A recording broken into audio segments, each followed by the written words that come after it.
Hello, my dear students. This is Harshit Gupta. Today, I will discuss the remaining of general principles and processes of isolation of elements. लेकिन उससे पहले मैं आप लोगों को कुछ बताना चाहता हूँ. बताना क्या कुछ दिखाता हूँ मैं आप लोगों को.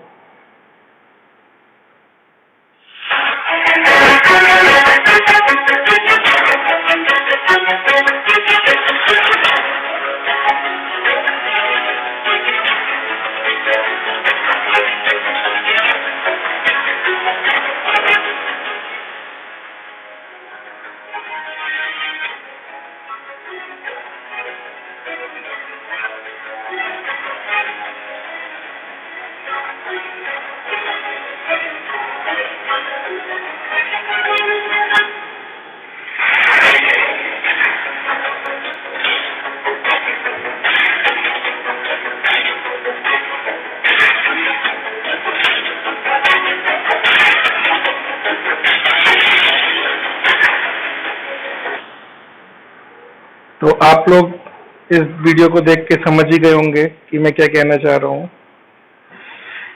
एक्चुअली मैं आप लोगों को ये वीडियो इसलिए दिखा रहा हूँ कि आप लोग अपने स्कूल का कुछ एडवर्टीजमेंट कर सके. आपके पड़ोस में जो बच्चे हों या आपके नॉलेज में जो लोग हों, आपके रिलेटिव्स हों कोई जो एडमिशन लेना चाहते हो, तो आप उनको इन्फॉर्म कर सके, उनको बता सके हमारे स्कूल के बारे में. तो मैं ये आशा करता हूँ कि आप सभी लोग कोऑपरेट जरूर करोगे, खुद को भी और हमारे स्कूल को भी, अपने स्कूल को भी. एक्चुअली ये हमारा स्कूल नहीं है, आपका खुद का स्कूल है. ठीक है. तो मैं आशा करता हूँ कि आप सभी लोग हमारे स्कूल का एडवर्टीजमेंट करो और ज़्यादा से ज़्यादा बच्चों को हमारे स्कूल से जोड़ो. ठीक है. इसी के साथ मैं स्टार्ट करता हूँ आपका आइसोलेशन ऑफ एलिमेंट्स में. हमने लास्ट टर्न पर डिस्कस कर ली थी बहुत सारी चीजें, जिसमें हमने पढ़ा था आपका what are minerals, what are और occurrence of metal from the earth surface, earth crust. ठीक. उसमें हमने फिर मेटलर्जी पढ़ी थी, the extraction of metal from the ore. Metallic ore is known as metallurgy. और इसमें जितनी भी प्रोसेस इन्वॉल्व होती थी उन्हें हम मेटलर्जिकल प्रोसेस कहते थे. उसमें हमने बताया था कि आपकी चार मेन प्रोसेस थी. The first one is crushing of ore. जो आपको ओर मिलता है उसको हम क्रश करते हैं क्रशर के साथ. दूसरी थी हमारी कंसंट्रेशन ऑफ ओर, जिसको हमने लास्ट टाइम पर पूरा डिस्कस किया था.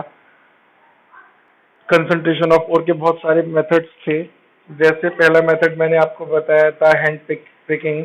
दूसरा था आपका ग्रेविटी सेपरेशन मेथड, जिसको हम हाइड्रोलिक वॉशिंग भी कहते हैं. तीसरा हमने फोर्थ फ्लोटेशन प्रोसेस पढ़ा था. उसके बाद हमने मैग्नेटिक सेपरेशन पढ़ा, फिर लीचिंग पढ़ा. तो ये सारे प्रोसेस थे आपके कंसंट्रेशन ऑफ ओर के. अब जो कंसंट्रेटेड ओर यानी जिससे हमने गैंग और मैट्रिक्स की इम्प्योरिटी रिमूव कर दी है, अब उससे हमें जो आपका कंसंट्रेटेड ओर है उससे अब हमें मेटल को एक्सट्रैक्ट करना है. तो हम तीसरे स्टेप पर आ रहे हैं जो आपका था आइसोलेशन और extraction of crude metal from concentrated ore. तो हमने जो कंसंट्रेटेड ओर ले हमें मिल चुका था, उस कंसंट्रेटेड ओर से अब हम मेटल को आइसोलेट करेंगे, उसको एक्सट्रैक्ट करेंगे. ठीक है. तो सबसे पहले हम इसको ही बता दे रहे हैं आइसोलेशन ऑफ मेटल क्या हो, इसको हम कैसे डिफाइन करेंगे. The process use to obtain the metal in free state from the concentrated ore is known as isolation of metal. बहुत सिंपल सी डेफिनेशन है.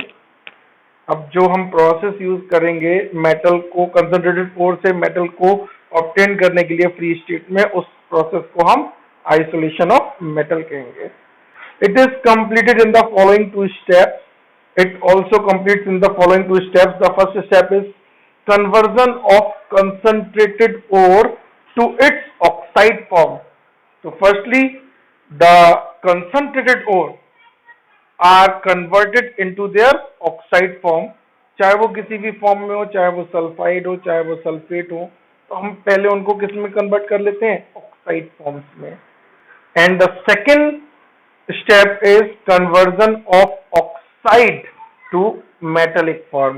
जब हमने ऑक्साइड फॉर्म बनाई, उस ऑक्साइड फॉर्म का हम रिडक्शन कर देते हैं जिससे हमें मेटेलिक फॉर्म मिल जाती है। तो ये दो स्टेप्स हम करेंगे आइसोलेशन और एक्सट्रैक्शन ऑफ मेटल में। अब हम इन स्टेप्स को डीपली डिस्कस करते हैं। First step, conversion of concentrated ore to its oxide form. This completed in two steps called calcination and roasting. Means conversion of concentration ore into oxide is done in two steps. The first step is calcination and second step is roasting. So what is calcination? Actually the process of heating the ore below its melting point in the absence of air is called calcination. Remain this thing in your mind. In calcination process, the ore is heated below its melting point. Suppose that the melting point of metal is 500 degrees Celsius. The melting point of metallic ore is 500 degrees Celsius. Then we can heat the metallic ore up to 400 degrees Celsius only. 400, 420, 430 means you always heat the metal below to the melting point of the metallic ore, and we heat the metallic ore in the absence of air. Then this process is called calcination. तो यहां पर इस बात को याद रखना है आपको, calcination is done in the absence of air. ठीक, the name calcination has originated from the calcite ore, which is an ore of calcium. Actually सबसे पहले कैल्शियम के इस कैल्साइट ओर से ही हमने इस प्रोसेस की स्टार्टिंग की थी, इसीलिए इसी कैल्साइट ओर के नाम से इसका नाम कैल्सिनेशन रख दिया गया। ठीक है, it decomposes on heating into quicklime. तो ये आपको पता भी है, कैल्शियम कार्बोनेट है CaCO3, जब हम इसको हीट करेंगे तो CaO और CO2 बनते हैं, CO को हम क्विकलाइन कहते हैं। तो it decomposes on heating into quicklime and CO2। तो ये क्विकलाइन में डिकम्पोज हो जाता है। ठीक है, आगे मैं बात कर रहा हूं कैल्सिनेशन की। As a result of calcination following changes take place. कौन कौन से चेंजेस होते हैं अगर कैल्सिनेशन प्रोसेस हम करते हैं? कैल्सिनेशन प्रोसेस आपकी जो है वो रिवर्बरेटरी फर्नेस में की जाती है। अभी मैं इसको भी आगे दिखाऊंगा, इस चीज के बारे में भी मैंने इसमें लिखा है कि आपके मन में इस चीज का भी डाउट नहीं रह जाए कि हम ये कहां पर करते हैं, कैसे करते हैं, वो भी मैं अभी आपको पूरा समझाऊंगा। ठीक है, तो as a result of calcination following changes take place.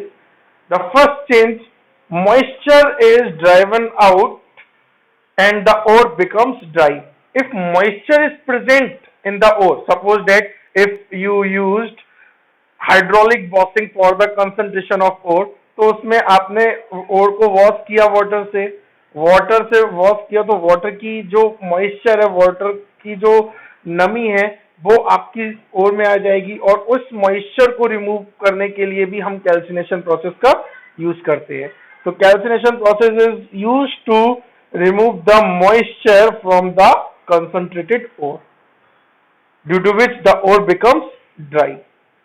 अब अगर आपने यहाँ पर फ्लोटेशन प्रोसेस किया होता, तब भी हमने उसको वाटर में डिप किया होता आपके सल्फाइड ओर को, तब भी हम यहाँ पर कैल्सिनेशन प्रोसेस करेंगे।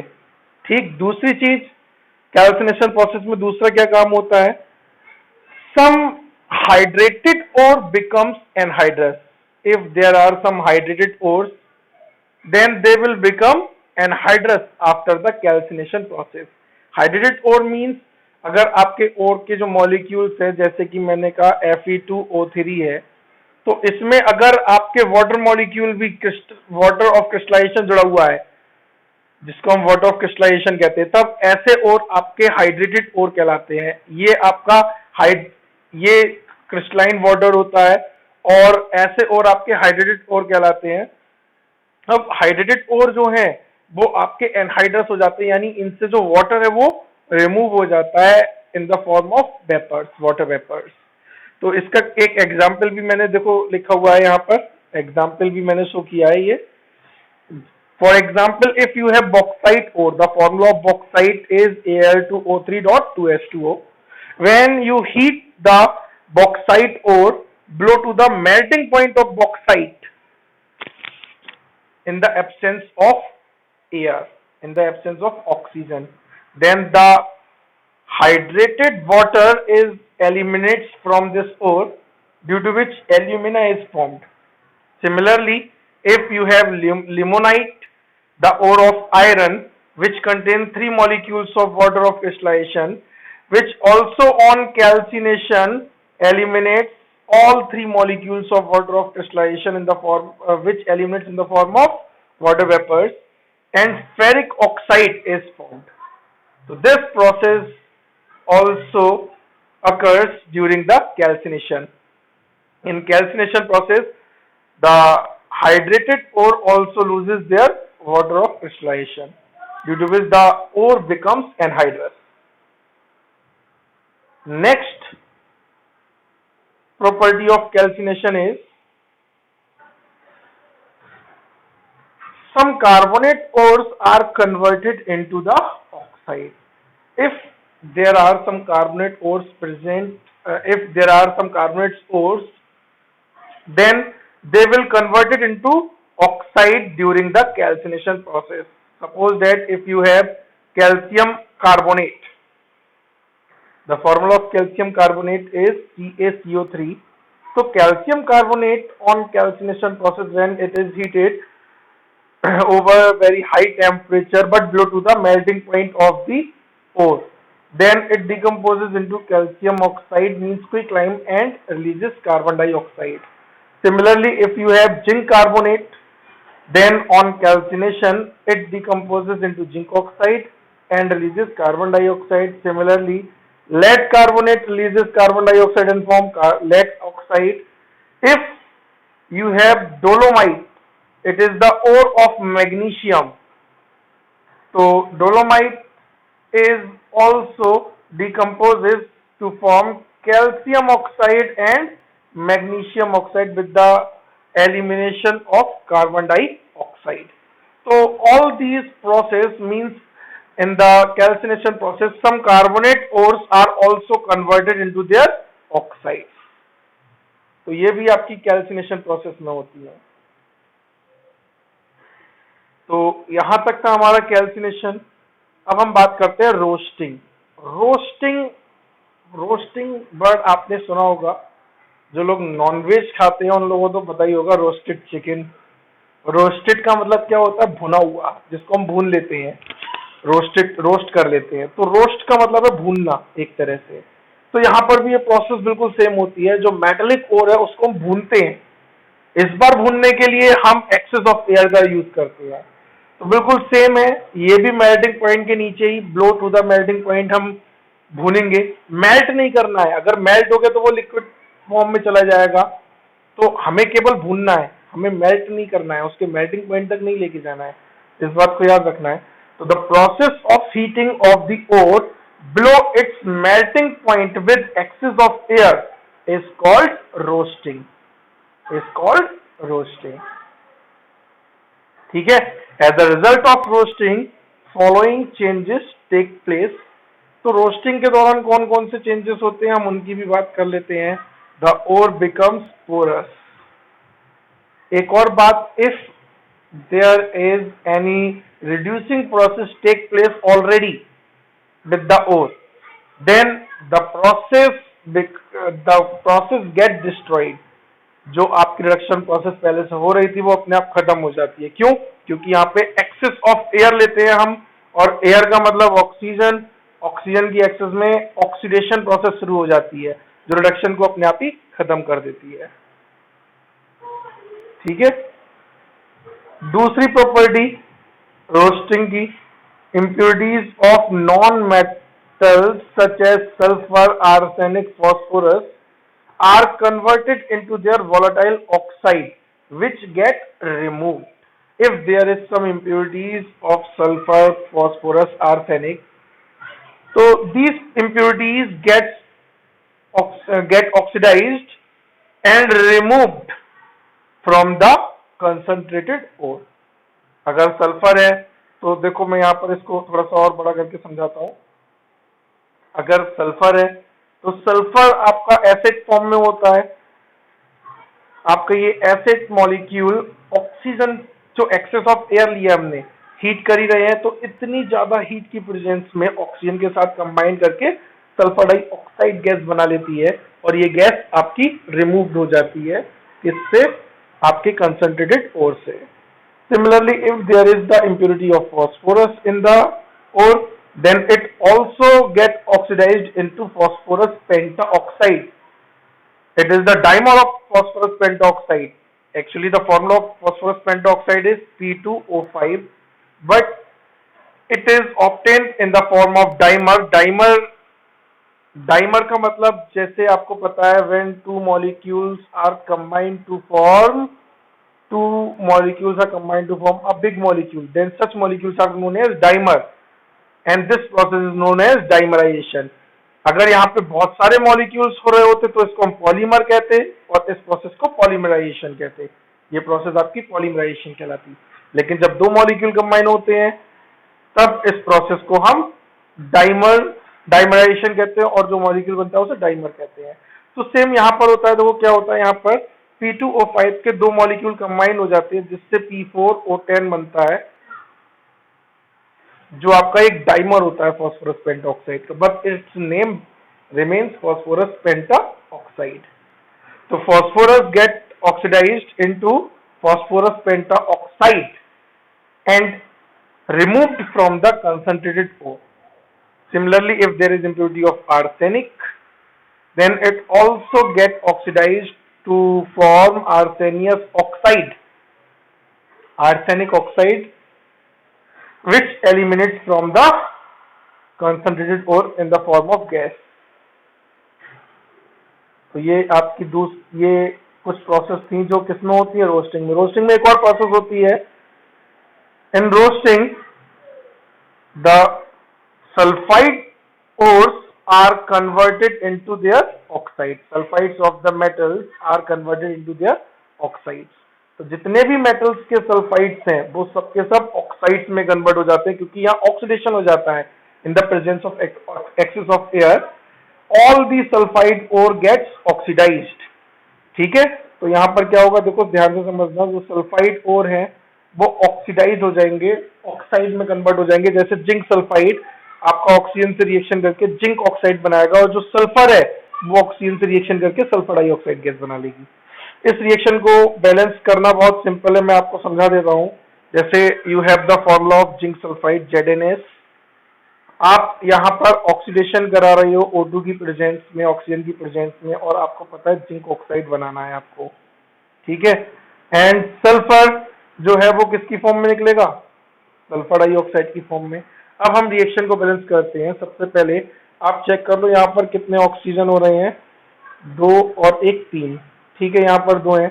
तो जब भी इस तरह की सिचुएशन हो, एक तरफ 2 हो एक तरफ 3 हो, एक तरफ 2 है एक तरफ 3 है, अब अगर हमें इनको बैलेंस करना है तो हमेशा इनकी क्रॉस मल्टीप्लीकेशन करते हैं।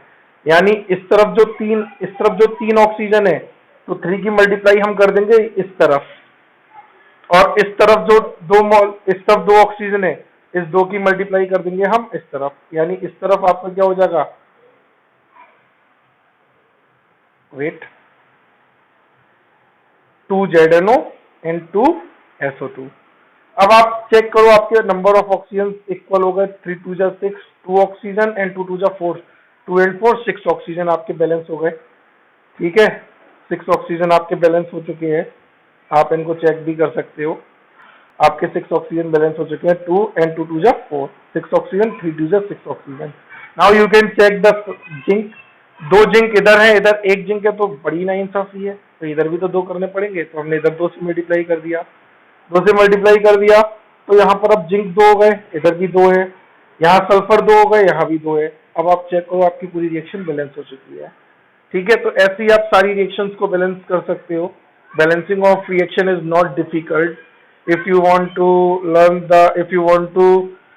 the balancing of reaction, then you have to use hit and trial method. ठीक है, तो you can simply balance the reactions by using hit and trial method. Same आपका ये है, जब लेड सल्फाइड का हम ऑक्सीडेशन करेंगे तो लेड ऑक्साइड और सल्फर डाइऑक्साइड गैस रिमूव हो जाएगी. सेम कॉपर सल्फाइड ऑक्सीजन की प्रेजेंस में कॉपर ऑक्साइड में कन्वर्ट हो जाएगी, और साथ ही साथ सल्फर डाइऑक्साइड गैस लाइब्रेट हो जाएगी आपके ओर से. ठीक है, तो आपके सल्फाइड और किस में कन्वर्ट हो रहे हैं? ऑक्साइड्स में. यहाँ पर एक प्रोसेस और होती है, वो भी मैं आपको बता दूं, बहुत थोड़ी सी अमाउंट में.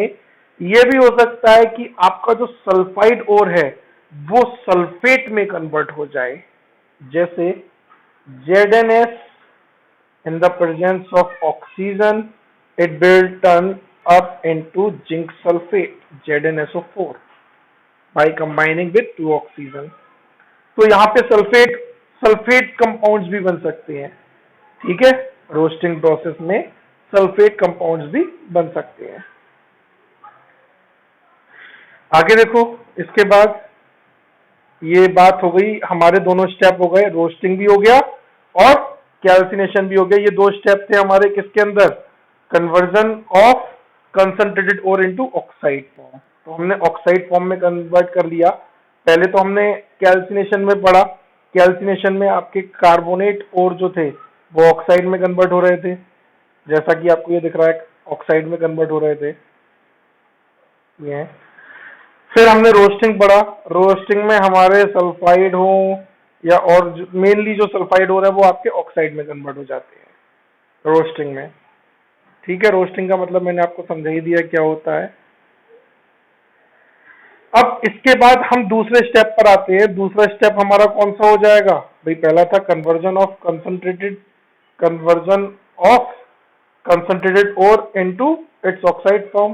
दूसरा हो जाएगा conversion of the oxide of metal to the metallic form. तो दूसरे स्टेप की तरफ हम बढ़ते हैं.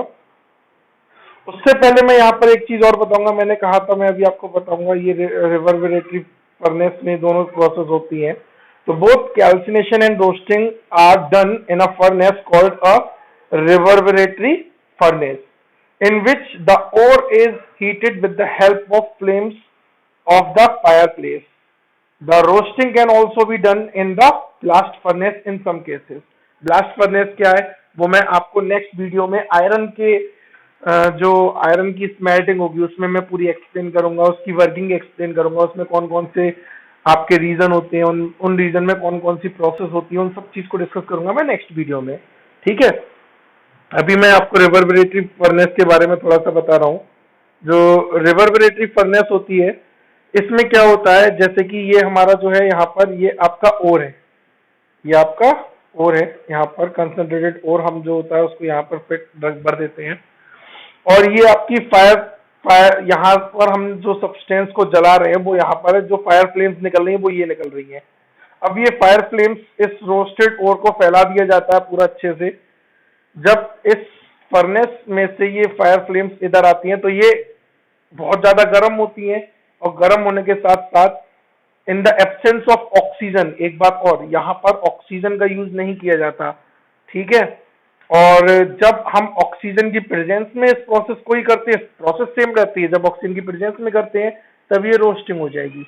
जब ऑक्सीजन की एब्सेंस में करेंगे तो ये कैल्सिनेशन होगी. कैल्सिनेशन प्रोसेस में आपके यहाँ पर अगर कार्बोनेट है ओर है तो वो आपके ऑक्साइड में कन्वर्ट हो जाएंगे, और if there is any moisture present in the ore then it will be removed and ore becomes dry. तो ये सारी चीजें आपकी किसमें होती हैं? रिवर्बरेटरी फर्नेस में. आगे आते हैं हम बेटा. अगर बात करें हम कैल्सिनेशन और रोस्टिंग, इन दोनों में डिफरेंस कैसे होगा भाई? आपको अभी मैंने बताया, calcination is carried in the absence of air और oxygen, whereas roasting is carried in the presence of excess of air, excess of oxygen. ठीक है, कैल्सिनेशन में क्या होता है? As a result of calcination the carbonate ore is converted into the oxide. तो यहाँ पे कार्बोनेट ऑक्साइड में कन्वर्ट होते हैं, whereas as a result of roasting sulfide ore are converted into oxide. तो क्रोस्टिंग में क्या होता है, आपका जो सल्फाइड ओर है वो ऑक्साइड में कन्वर्ट होते हैं। तो ये छोटा सा डिफरेंस है जिससे हम बता सकते हैं कि कैल्सिनेशन और रोस्टिंग अलग अलग है, उनको हम किस तरह से डिफरेंशिएट कर सकते हैं वो यहाँ पर मैंने आपको एक्सप्लेन कर दिया। इसके बाद आपका आता है दूसरे स्टेप पे हम बढ़ते हैं, अगला conversion of metallic oxide to the metallic form. जैसे अभी मैंने आपको बताया था, क्या बताया था, मैंने बताया था 2 स्टेप्स हैं। पहला था ये कंसंट्रेटेड ओर वाला, ये वाला स्टेप तो हमने पहले ही कर लिया। अब दूसरे पे आ रहा है conversion of oxide of metal to the metallic form. तो जो ऑक्साइड ऑफ मेटल है, अगर हम मेटल के ऑक्साइड को मेटल में बदलेंगे, जैसे हमारे पास कोई भी मेटल का ऑक्साइड है, सपोज दैट हमारे पास अगर है जिंक ऑक्साइड, और अगर हम इसको जिंक में बदल रहे हैं तो आपको दिख रहा है सीधे सीधे ऑक्सीजन रिमूव हो रहा है, and removal of oxygen is known as reduction. तो यहां पर हम जो प्रोसेस करेंगे वो कौन सी होगी, रिडक्शन प्रोसेस होगी। तो इसलिए मैंने यहां ब्रैकेट में लिखा हुआ है conversion of the oxide of metal to metallic form, it is also known as reduction.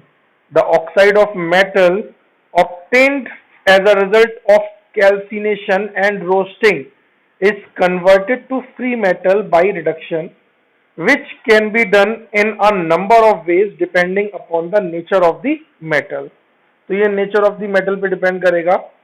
उसी तरह से हम अलग अलग रिड्यूसिंग एजेंट को यूज करके रिडक्शन कर देते हैं, जो मेटल की मेटेलिक ओर की प्रॉपर्टी पर, उसके नेचर पर डिपेंड करता है। जैसे अगर मैं सबसे पहले बात करूं यहाँ पर, तो सबसे पहले मैं यहाँ पे डिस्कस कर रहा हूँ carbon as a reducing agent. When we use carbon as a reducing agent then this process is also called smelting. तो स्मेल्टिंग को कैसे डिफाइन करेंगे वो भी मैंने आगे किया हुआ है इसमें डिफाइन। पहले हम इसको समझ लेते हैं। In this process the roasted ore,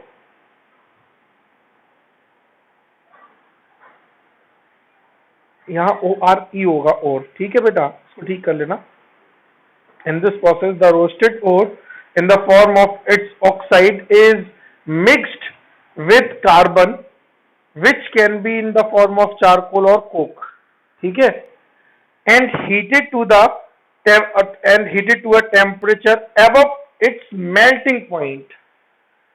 In the furnace, generally we used blast furnace, when the oxide of its metal reduced to the metal। अब एक चीज और मैं यहाँ पे बता दूं बेटा, आपने एक चीज यहाँ पर शायद नोटिस की या नहीं की मुझे नहीं पता, लेकिन मैं आपको बता दूं, यहाँ पर जिस टेम्परेचर तक हम हीट करेंगे वो उस ओर के मेल्टिंग पॉइंट से ज्यादा होगा। यानी यहाँ पर ओर जो है वो मेल्ट हो जाएगा और आपको मॉल्टन मेटल मिलेगी, ठीक है, यहाँ पर आपको मेटल की मॉल्टन फॉर्म मिलेगी। ये बात आप याद रखना, ठीक है, ये बात समझ में आ गई। दूसरी बात, यहाँ पर आपका क्या हो रहा है, जो ऑक्साइड ओर है वो रिड्यूस हो रहा है किसमें, मेटल में, ठीक है। तो मैं एक बार रीड आउट कर दे रहा हूँ। In this process the roasted ore in the form of its oxide, जैसा ऑक्साइड वो मिला था वैसे ही, is mixed with the carbon and heated to a temperature above its melting point in a furnace. Generally we use blast furnace. When the oxide of the metal is reduced to the molten metal, तो अभी जैसे मैंने बताया था molten metal मिलेगी, पिघली हुई metal मिलेगी। Smelting is normally done for the extraction of zinc, copper, iron, lead, tin, etc. तो ये सभी metals के लिए हम जनरली smelting यूज करते हैं, ठीक है। इसको हम कैसे डिफाइन करेंगे, thus the reduction of metal oxides to metal with carbon, और we can say that coke, in blast furnace to obtain molten metal is known as smelting. तो सिंपली आपको समझ में आ गया होगा, the reduction of metal oxide to metal with carbon in blast furnace to obtain molten metal is known as smelting. तो जो इसमें ब्लास्ट फर्नेस है उसमें मॉल्टन मेटल को ऑब्टेन करने की प्रोसेस, ऑब्टेन करने की फिनोमिनन, ये फिनोमिनन किस पर होती है, above to the melting point of the ore. यहां पर ओर के मेल्टिंग पॉइंट से ज्यादा टेम्परेचर पर होती है ये प्रोसेस, ठीक है। जैसे इस प्रोसेस में क्या होता है, metallic oxide reduces into their metals. For example, zinc oxide react with carbon to form zinc and form carbon monoxide. Remain one thing in your mind, carbon monoxide,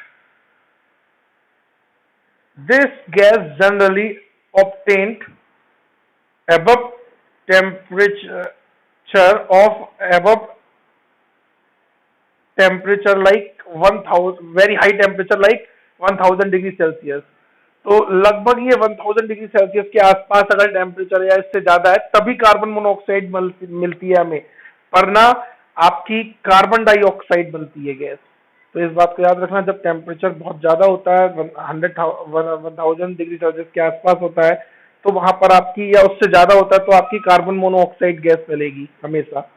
जबकि कार्बन डाइऑक्साइड कब मिलती है, जब temperature कम होता है। तो ये generally बहुत ज्यादा हाई टेम्परेचर पर होती है प्रोसेस, इसलिए हम यहाँ पर कार्बन मोनोऑक्साइड दिखा रहे हैं। यहाँ पे कार्बन मोनोऑक्साइड मिलती है। Similarly lead oxide react with carbon to reduce lead oxide into lead and carbon react with this oxygen to form carbon monoxide. Similarly it is stannic oxide. Stannic oxide react with carbon to reduced into tin metal, ठीक है, और यहां पर भी carbon monoxide बन जाएगी। अब यहां पर कुछ नोट करके मैंने यहां पर लिखा हुआ है, ये बहुत जरूरी भी है नोट, आपको इसको समझना भी है बहुत ध्यान से। फ्लक्स, ये भी आपके स्मेल्टिंग प्रोसेस के ड्यूरिंग यूज किए जाते हैं, ठीक है। तो मैं आपको बताता हूं पहले फ्लक्स क्या होते हैं। Sometimes certain non-fusible gangue impurities are still present in the roasted ore. It may be possible कि roasted ore में कुछ non-fusible gangue impurities रह गई हो। अब वो non-fusible impurities अगर रह गई हैं, जैसे आपका डस्ट पार्टिकल है या छोटा सा स्टोन आ गया जिसको हम सिलिका की फॉर्म में मानते हैं SiO2, तो जो आपका इम्प्योरिटीज, नॉन फ्यूजिबल इम्प्योरिटीज अगर आ गई रोस्टेड ओर में, तो उनको रिमूव कैसे किया जाए, वो तो भाई फ्यूज होंगी भी नहीं। जब को गर्म कर रहे हो, गर्म करने से वो इतनी जल्दी फ्यूज होंगी नहीं। तो नॉन फ्यूजिबल इम्प्योरिटीज अगर आ जाती हैं तो उनको रिमूव करने के लिए, in order to remove them, a substance is added to the ore during smelting known as flux. इस बात को आपको याद रखना है। If there is any non fusible gangue impurities still present in the roasted ore, then to remove the non fusible gangue impurities a substance is added to the ore during the smelting is known as flux.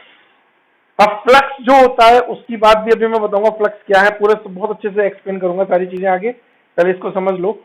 यहीं पे एक और चीज explain कर रहा हूं मैं, slag. Slag are the fusible compound obtained by combining of flux with gang impurities। जो फ्लक्स है वो जो गैंग इम्प्योरिटीज थी, नॉन फ्यूजिबल गैंग इम्प्योरिटीज थी, उनके साथ कंबाइन होकर जो कंपाउंड बनाते हैं वो आपके स्लैग कहलाते हैं। these compounds are known as slag। तो स्लैग आर फ्यूजिबल कंपाउंड, ये फ्यूजिबल कंपाउंड होते हैं और फ्यूजिबल होंगे तो ये मेल्ट हो जाएंगे और रिमूव किए जा सकते हैं आपके ओर से, ठीक है। तो slag are fusible compound obtained from the combining of flux with the gangue impurities, the slag being lighter than the metal floats over the surface of metal। अब ये अगर लाइटर होते हैं मेटल से तो ये मेटल के सरफेस के ऊपर फ्लो करते हैं और इनको इजीली रिमूव किया जा सकता है। तो इसको मैं पूरा समझाऊंगा आपको ब्लास्ट फर्नेस की मैकेनिज्म में, जो मैंने बताया था अभी आपको आयरन में मैं एक्सप्लेन करूंगा, ठीक है। तब तक के लिए हम यहाँ पर बाकी की चीजों को समझते हैं।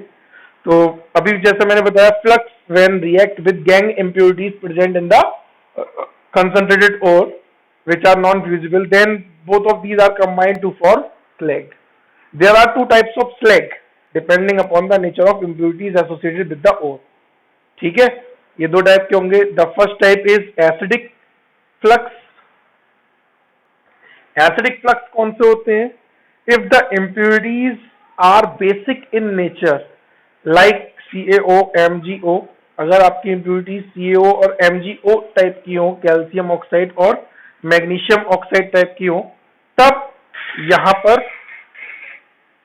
यहां पर हम जिन फ्लक्स को यूज करते हैं वो आपके एसिडिक फ्लक्स कहलाते हैं। Generally metallic oxide are basic oxide.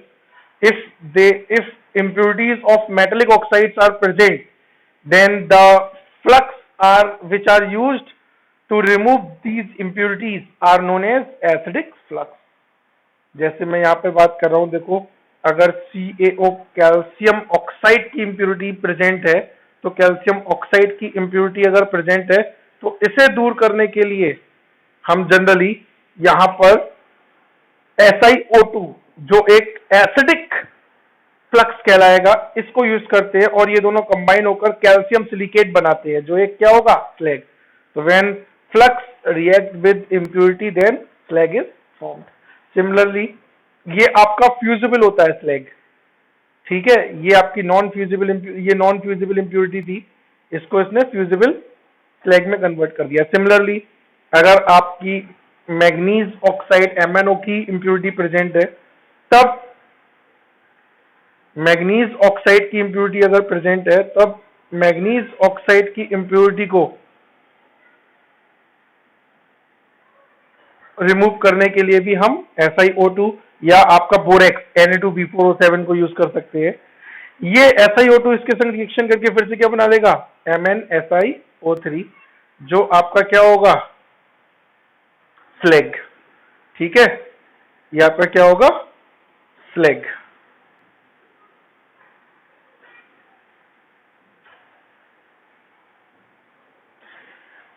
तो ये बात हुई एसिडिक फ्लक्स की. अब दूसरी हम बात करते हैं बेसिक फ्लक्स.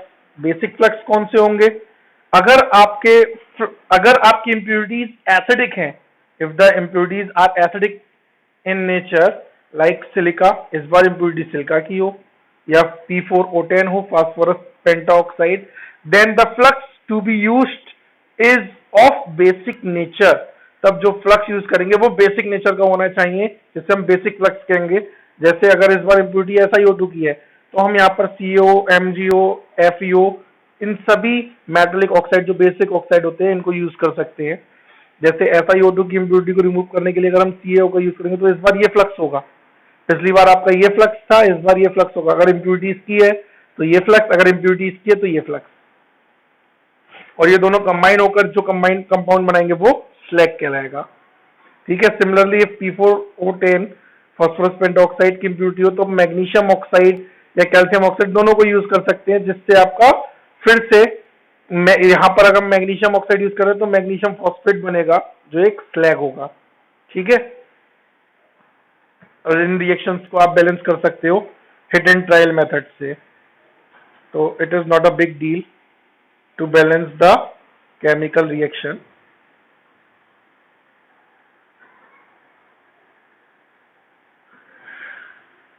तो इसके बाद अब हम अगले टॉपिक पर आ रहे हैं.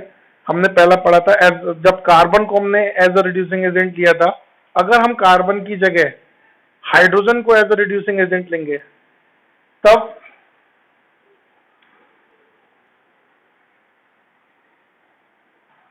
तो उस चीज के लिए भी समझ ले रहे हैं. When hydrogen is used as a reducing agent, certain metal oxide which are not reduced by carbon can be reduced by passing a current of hydrogen. This is rarely used because hydrogen is expensive and is also of inflammable nature. Hydrogen जो है inflammable nature की होती है, खुद जलने लगती है, आपको पता है. इसकी कैलोरी वैल्यू बहुत ज्यादा होती है, तो इसलिए हम इसको बहुत रेयरली यूज करते हैं. जैसे मैं एक एग्जांपल यहाँ पर लिखा हुआ है, निकल ऑक्साइड वाला भी है, टंगस्टन ऑक्साइड का भी है. तो tungsten oxide when we pass a current of hydrogen gas through the tungsten oxide, then it reduced into tungsten metal and eliminate water. Similarly, if nickel oxide is when hydrogen gas is passed through nickel oxide reduced into nickel metal and water is eliminated. तो यहाँ पर भी आपके metallic oxide metals में reduce हो सकते हैं hydrogen को यूज करके, लेकिन मैंने जैसा बताया इसको हम बहुत रेयरली यूज करते हैं. ठीक है. Next, aluminium as a reducing agent, जिसको हम एल्यूमिनोथर्मिक रिडक्शन भी कहेंगे. क्यों इसको एल्यूमिनोथर्मिक रिडक्शन कहते हैं वो भी मैं अभी आपको बताऊंगा. In the carbon reduction process the temperature required is quite high. जो कार्बन रिडक्शन प्रोसेस है उसके लिए बहुत ज्यादा टेम्परेचर की जरूरत पड़ती है। ब्लास्ट फर्नेस का टेम्परेचर लगभग 2000 डिग्री सेल्सियस तक होता है। 2000 डिग्री सेल्सियस बहुत ज्यादा टेम्परेचर है। तो बहुत ज्यादा टेम्परेचर होता है तो इसलिए हम वहां उसकी जगह पर एल्यूमिनियम मेटल को भी यूज कर सकते हैं। Aluminium metal which is highly electropositive can be effectively used for the isolation of metal like chromium manganese iron etcetera. तो एल्यूमिनियम मेटल अगर इनके साथ रिएक्शन करती है, अभी मैं आपको बता रहा हूं, जैसे आप यहाँ पर देखो क्रोमियम ऑक्साइड, क्रोमिक ऑक्साइड जो है Cr2O3, जब इसकी रिएक्शन हम एल्यूमिनियम से कराते हैं, रिएक्शन इसका हम एल्यूमिनियम के थ्रू कराएंगे तो एल्यूमिनियम इससे ज्यादा एक्टिव है, वो ऑक्सीजन के साथ रिएक्शन करके Al2O3 बना लेती है और Cr आपकी अलग हो जाती है। ये ज्यादा एक्टिव होती है, इसको आप इलेक्ट्रोकेमिकल सीरीज से आप देख सकते हो, जो इलेक्ट्रोकेमिकल सीरीज है आपकी थर्ड चैप्टर में, ठीक है। उससे आगे मैं बढ़ रहा हूँ बेटा। मैग्नीज ऑक्साइड, अगर आपका मैग्नीज थर्ड ऑक्साइड, ये आपका Mn थर्ड ऑक्साइड कहलाएगा, Mn fourth oxide, sorry, Mn fourth oxide कहलाएगा, जिसमें Mn की ऑक्सीडेशन स्टेट +4 होगी, ठीक है। तो जब आप इसको यूज करोगे तो आपका यहाँ पर भी एल्यूमिनियम ऑक्साइड और ये आपका Mn3O4 को Mn में रिड्यूस कर देगा। इफ फेरिक ऑक्साइड, अगर हम फेरिक ऑक्साइड को रिड्यूस कर रहे हैं Fe में, तब आपका एल्यूमिनियम मेटल ऑक्सीजन के साथ रिएक्शन करके एल्यूमिनियम बना लेगा, Al2O3 एल्यूमिनियम ऑक्साइड, और Fe आपका अलग हो जाएगा। जब हम एल्यूमिनियम को फेरिक ऑक्साइड के साथ यूज करते हैं, फेरिक ऑक्साइड के साथ, तब इस प्रोसेस को हम थर्माइट प्रोसेस कहते हैं। आप लोगों ने 10th क्लास में ये पढ़ा होगा, ठीक है। तो मैं एक चीज और बता रहा हूं यहाँ पर बेटा, aluminothermic reduction is exothermic in nature. Generally it is exothermic, that is why we use thermic word here, aluminothermic reduction, because it is exothermic in nature, ठीक है। And liberate a large amount of energy which can be used in different ways. जो large amount of energy मिलती है उसको हम अलग अलग तरह से यूज कर सकते हैं।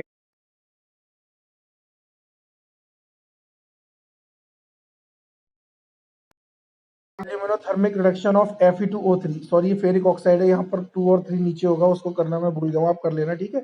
Fe2O3 is used in the building of iron, in the welding of iron है, ये बिल्डिंग नहीं है एक्चुअली, बेल्डिंग है, ठीक है। तो इन दोनों चीजों को मैं ठीक कर दूंगा, ये अभी लास्ट में जल्दी जल्दी करता हूँ तो थोड़ा सा हो जाता है ये मिस्टेक, ठीक है। तो Fe2O3 is used in the welding of iron, ये बेल्डिंग है, बिल्डिंग नहीं है, बेल्डिंग, जो बेल्डिंग होती है लोहे की, ठीक है, welding of iron which is also known as thermite welding. यहाँ पर देखो सही लिखा है बेल्डिंग, यहाँ वो बिल्डिंग हो गया, ठीक है, थर्मिट बेल्डिंग, इसको हम thermite welding. Next, auto reduction of और सेल्फ रिडक्शन, ये आपकी लास्ट प्रोसेस है रिडक्शन की। तो आउटो रिडक्शन और सेल्फ रिडक्शन क्या होता है? In some cases, no external reducing agent is required for this. A part of metal sulfide is ये roasted है, is roasted in the air to its oxide और sulphate. आपको पता है रोस्टिंग में ऑक्साइड और सल्फेट में कन्वर्ट हो जाते हैं क्या? सल्फाइड ओर, अभी हमने पढ़ा था पीछे। तो आपके जो सल्फाइड ओर है वो ऑक्साइड में या सल्फेट में कन्वर्ट हो जाते हैं, किससे? रोस्टेड। तो ये प्रोसेस जो है यहाँ पर गलत हो जाता है यार, जल्दी जल्दी में, रोस्टेड होगा, ठीक है, roasted in the air to its oxide और sulphate which then reduces rest of the metal, जो आपकी बची सब मेटल्स में कन्वर्ट हो जाती है। This is known as self reduction और आउटो रिडक्शन, इसको हम सेल्फ रिडक्शन या आउटो रिडक्शन कहेंगे। It is successful in the isolation of less reactive metal such as mercury, copper, lead etcetera. तो जैसे मैं बात करूं कॉपर की, तो कॉपर अगर आपका क्यूप्रस सल्फाइड, जैसा आपको यहाँ पे दिख रहा है क्यूप्रस सल्फाइड, ये अगर रोस्टिंग प्रोसेस हो रही है तो क्यूप्रस सल्फाइड आपका क्यूप्रस ऑक्साइड में कन्वर्ट हो जाता है, Cu2O में, और ये दोनों ऑक्साइड, ये सल्फाइड ऑक्साइड आपस में कंबाइन होकर कॉपर में रिड्यूस हो जाती है अपने आप। तो इस प्रोसेस को हम क्या कहेंगे, सेल्फ रिडक्शन, क्योंकि हमने नहीं कराया ये रिडक्शन। जो इससे ऑक्साइड जो बना, ये ऑक्साइड खुद इसी सल्फाइड के साथ रिएक्शन करके रिड्यूस हो रहा है कॉपर में, और जो सल्फर है वो ऑक्सीजन के साथ रिएक्शन करके सल्फर डाइऑक्साइड बना देगी।